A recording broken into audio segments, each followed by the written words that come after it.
donations and gifts pay taxes if they are not within the passenger allowance of 500 US dollars. If you've been working outside and you're coming back with your goods, with your personal items, with your car, if you've been using it in 12 months and so, with all that you have been using in 12 months, for example, TVs, what, there you're exempted and you are returning resident, you're coming back, you're exempted from taxes. I think, in summary, that's what happens at arrivals with the passengers. What is important here to note is the passenger allowance and what is exempted. If you have 2 wines, 2 liters of wines, you are exempted, but beyond that, then you pay taxes. Thank you so much. Yeah, thank you so much, Edith. Thank you so much for taking us through the process of clearance. Viewers, thank you so much for tuning in once more. You are tuning to Customs 101 webinar, and today we are talking about the customs clearance of passenger baggage at Entebbe Airport. My name is Nicholas Aruho, and in studios I have Edith Agaba, who is the supervisor for Entebbe. I have Showari Chigozi, who is the supervisor for enforcement, and Gilbert Kwaya, who is the in charge for enforcement at Entebbe Airport. And we heard from Edith, who took us through the process of clearing the passenger baggage.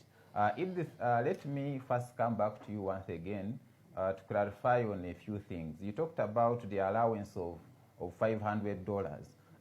Kindly tell us more. How is this 500 computed? Are we looking at having one item that is above $500, or you add up all the items that I have? And also you talked about the commercial element, that if they are commercial, even if they are below $500, they are charged taxes. Kindly shed more light on those 2 elements. Thank you so much, Nicholas.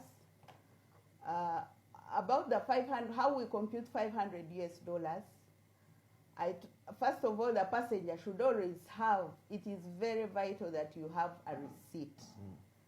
500 US dollars, we don't compute it on one item. No, you are a passenger, you bought these items, and you show us your receipt. It's within the range. That is, for example, if you bought your clothes, 5 dresses, your husband's coat, your children's clothes, and you show us the receipt, and we see that it is within 500 US dollars, then there you are exempted.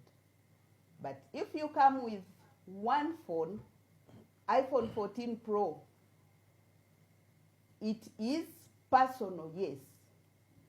But when we ask for the receipt, or all of us know how much iPhone 14 Pro is, that one automatically is above 500 US dollars.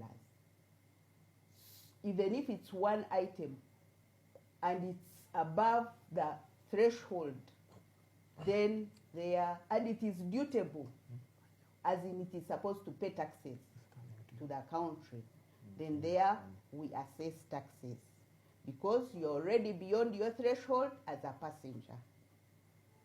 So computation of 500 US dollars, it's not one item, but it's the receipt or the total of the amount of the items that you have. Then you wanted clarification on yes, on the commercial items. Yes. There are people doing business. So you go, you buy like 20 bundles of boys' shirts. Of course, those are not personal. You have bundles, you know the commercial items, you can look at them and see them. For example, if you bring button phones, these button phones and there are 20. If you are to calculate their taxes, if you are there are 20 button phones. You as a passenger, you cannot have personal effects of 20 button phones. And on top of that, if you are to see their value or their receipt, it's less than $500 US. But the nature they are in, they are 20, they are less, they are less than $500 US, the threshold amount, but they are in a commercial form. So those ones, they will have to be assessed and pay taxes. Because you as a passenger, you cannot use 20 button phones. So it's not personal,